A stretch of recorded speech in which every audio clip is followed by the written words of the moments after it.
were previewing the New Orleans Pelicans, who have one of the worst arenas in the NBA that I've ever been to in my entire life. They need some money. Is that the Smoothie King Center? Yes, it is.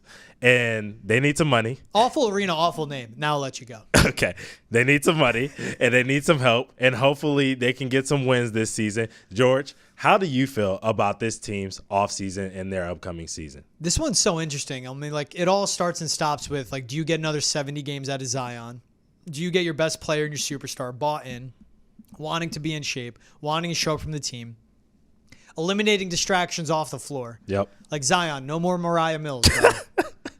No more Mariah Mills. Keep it to the league. Keep it to the association. I had to name drop there. Yep. But then, so if you, let's say you get another 70 out of Zion games. Yeah. A guy that showed up, obviously big time for his team, what his shooting is around the rim, giving you 24 and 6 a night. Yep. Then they go out and trade for Dejounte Murray, which were the picks they got for their Drew Holiday and Anthony Davis trades. Mm-hmm. Bring in a Dejounte Murray, 6'5" point guard, good shooter, can get you 20 and 8 a night. Round it out with an Herb Jones, an Alvarado. Herb Jones, a phenomenal defender. Yep. Trey Murphy, 6'8", 200, gives you 15 and 5 a night too. Mm-hmm. We don't know what's going to happen with Brandon Ingram yet. No. And it's either you have B.I. on this roster, which is great scorer, only 27 years old, just been in the league forever. Yep. Or if you trade B.I., we can see what the return is. That carves out minutes for Trey Murphy to really put his impact on this team. Yeah. And with the roster, you look at like a Jordan Hawkins, who was playing 17 minutes a night. A guy I remember seeing Hall at UConn 2 years ago, went in blind really, was one of my first college basketball games. It was out in stores. 5 minutes in, I see number 24. Elevate baseline, hit a jumper. Come back down. A few minutes later, elevate three, hit a jumper. Next trip down, drive baseline, poster slam. And I go, who is this NBA guy? Yep. He has an NBA-ready shot, speed, athleticism, release, everything. Those guys getting more minutes can help out this team a lot. Mm-hmm. There's what's the CJ McCollum in all this, but he's under contract 2 more years. I think they're just going to deal with it. The timelines don't match up, but obviously that's a vet with experience you would want. Yep. Is this a play-in team again? You could confidently say yes. Is it a playoff team? That's where I don't know, Tay. Yeah. Because with BI, you want to say yes, but also what would that be, like a trade deadline, selling at that point, but obviously you have the guys to back them up to give more. Yep. Willie Green's a great coach, always improve their win total, but they just can't, they need to get over that hump. If they get Zion again, I like them as a playoff team, like avoiding the play-in and getting into the playoffs. Yeah, I could see that. When I look at this team and I look at their offseason, obviously Dejounte Murray will be a huge help for them because they've had this issue where they don't know who their point guard is because CJ's not really a point guard. He's one of those kind of tweener guys. He can facilitate. Don't get me wrong. He can pass the ball, but that's not really what he wants to do. You know what I'm saying? And I'm not saying Dejounte is really a facilitating type of guard. He's definitely more of a defensive guard. That's where he gets his money, and he's, transition offense and that kind of stuff. And he can score a little bit. I know people give him, some slack because he scored 44 points on 44 shots with the Hawks last year. But he can score the ball, you know what I mean, when he gets it going. And he doesn't always have to be a high-volume guy. He knows how to play within the offense, which he learned in San Antonio in his time there. Yep. My thing is what's going to happen with BI? That's a huge question. Also, for me, I always feel like size is important in the NBA, and it is.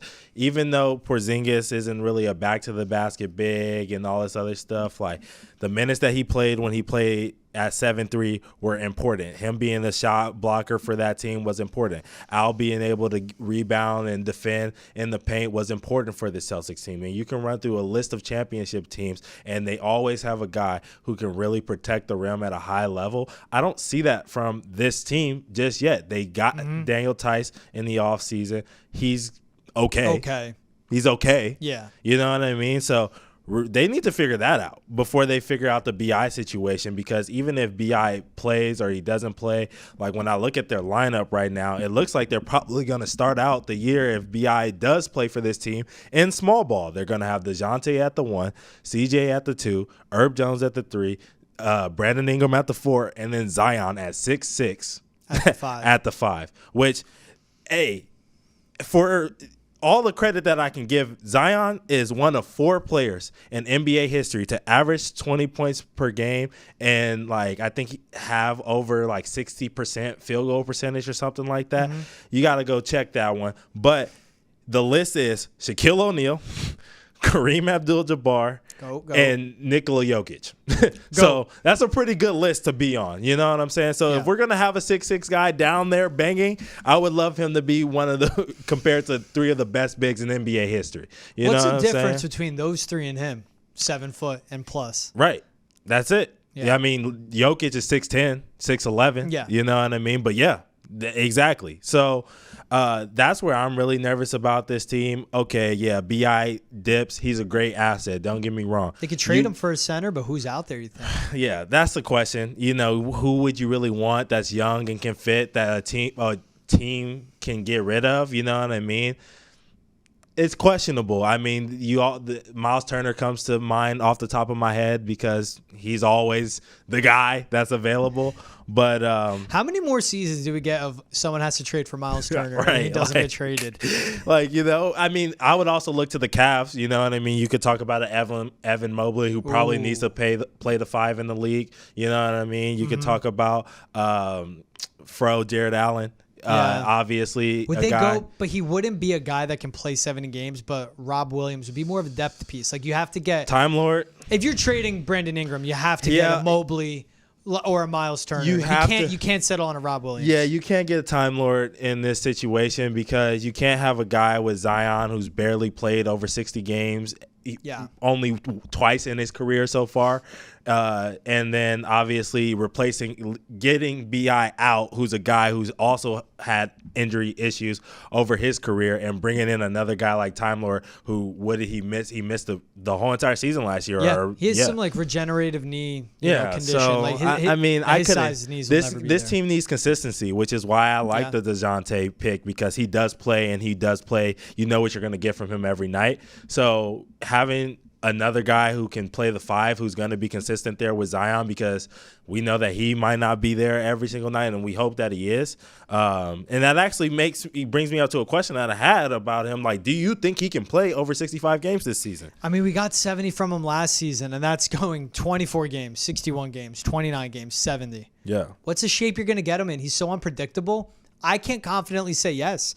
I have to sit back. I'm going to say no. Mm-hmm. I have to doubt it. After putting that workload on his body, and a guy that just doesn't show up in shape, and it still is a story to this day. He's entering his 5th season in the NBA. Mm-hmm. How committed is he to being an NBA player?